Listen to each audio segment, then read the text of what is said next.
नमस्कार किसान भाइयों, आधुनिक युवा किसान चैनल में आपका स्वागत है। और आज हम बात करने वाले हैं गेहूं का 1 एकड़ में अधिकतम उत्पादन कैसे लें। उसके लिए वीडियो शुरुआत करने से पहले हमारे चैनल को सब्सक्राइब करें, लाइक करें और शेयर करें, ताकि ऐसी ही अच्छी जानकारी हमारे दूसरे किसान भाइयों तक पहुँच सके। तो चलिए वीडियो की शुरुआत करते हैं। सबसे पहले हमें सोयाबीन या जो भी फसल हमने बोई थी उसकी कटाई के बाद में गहरी जुताई करना है। गहरी जुताई करने के बाद उसे रोटावेटर से खेत को समतल करना है। समतल जब आप कर लेंगे तो उसके बाद में आप सूखे में भी बुआई कर सकते हैं। सूखे में अगर बुआई करेंगे तो उसमें आप सिंगल सुपर फास्फेट 3 बोरी यानी कि 150 किलोग्राम प्रति एकड़ के हिसाब से छिड़काव उसका करेंगे। और अगर आप पलेवा करके बुआई करना चाहते हैं तो उसमें आप सिंचाई करने के बाद में आप उस 3 बोरी सिंगल सुपर फास्फेट का उपयोग कर सकते हैं।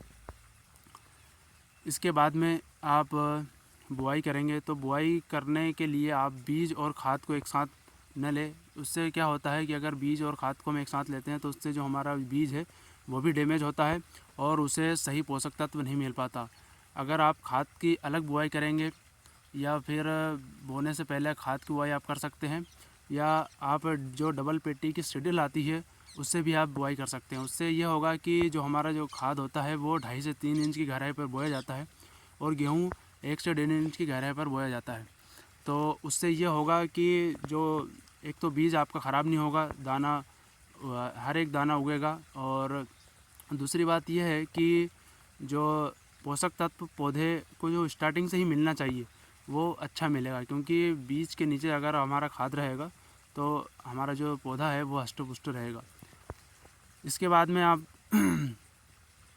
उसमें अगर आप पहले ही खाद का DAP या पोटास का उपयोग करना चाहते हैं तो आप डबल पेटी की शेड्यूल के साथ कर सकते हैं, या फिर अलग से आप उसके खाद की बुआई कर सकते हैं। तो उसके लिए आप सबसे पहले हमें खाद की मात्रा कितनी रखनी चाहिए, तो ये भारतीय अनुसंधान केंद्र जो गेहूँ अनुसंधान केंद्र है हमारा इंदौर में, उसका ये एक पर्चा है। उसके हिसाब से आप खाद का कितनी मात्रा का उपयोग करना है वो कर सकते हैं।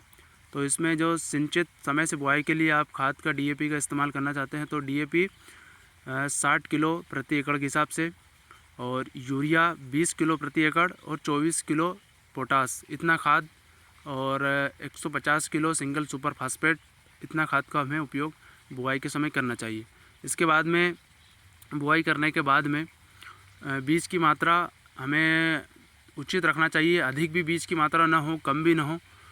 और इसके साथ में जब हम सिंचाई करेंगे तो सिंचाई के समय हमें 50 किलो यूरिया पहली सिंचाई पे और दूसरी सिंचाई पे भी 50 किलो यूरिया का उपयोग करना है। इसके बीच में हमें करीबन 1 महीने के बाद खरपतवार नाशक डालना है, ताकि हमारे अगर गेहूं में खरपतवार है तो खरपतवार नष्ट हो जाए। क्योंकि अगर हमारे गेहूं में अगर खरपतवार हो गई है तो उससे कम से कम 20 से 25% का नुकसान हमारे उत्पादन पर पड़ता है। तो ऐसा आप कर सकते हैं। और इसके बाद में आप सिंचाई जैसे भी आपको लगे कि 3 या 4 जो भी आपको करना है गेहूं की किस्म के हिसाब से। और इसमें एक बात का ध्यान और रखना है कि हमें गेहूं का जो किस्म है वो अच्छी लेना है। उसके लिए आप श्री राम की कोई सी वैरायटी ले सकते हैं, GW 322 या इससे संबंधित कोई वैरायटी ले सकते हैं।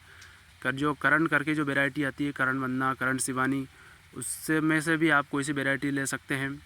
इसके बाद में आप बहुत सारी किस्में आती है, जैसे कि पूसा की जो 4 वैरायटी आती है, पूसा तेजस, पूसा मंगल, पूसा पोषण, पूसा अनमोल, इनमें से भी आप कोई सी वैरायटी ले सकते हैं।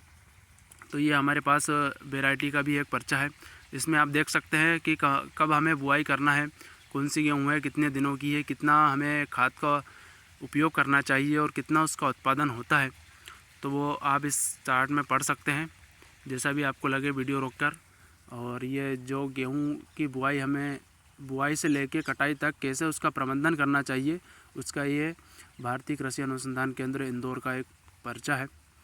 तो इसमें भी आप देख सकते हैं। तो ये सारी चीज़ें थी। हमें सबसे महत्वपूर्ण चीज़ जो बदलाव करना है वो गहरी जुताई में कर सकते हैं और सुपर का उपयोग कर सकते हैं। इसके बाद में खाद और बीज एक साथ न बोएं, ये एक सुधार आप कर सकते हैं। तो ये सारी चीज़ें थी। इन चीज़ों का अगर आप ध्यान रखेंगे तो उत्पादन 30 से 35 कुंटल प्रति एकड़ आप निकाल सकते हैं। वीडियो देखने के लिए बहुत बहुत धन्यवाद।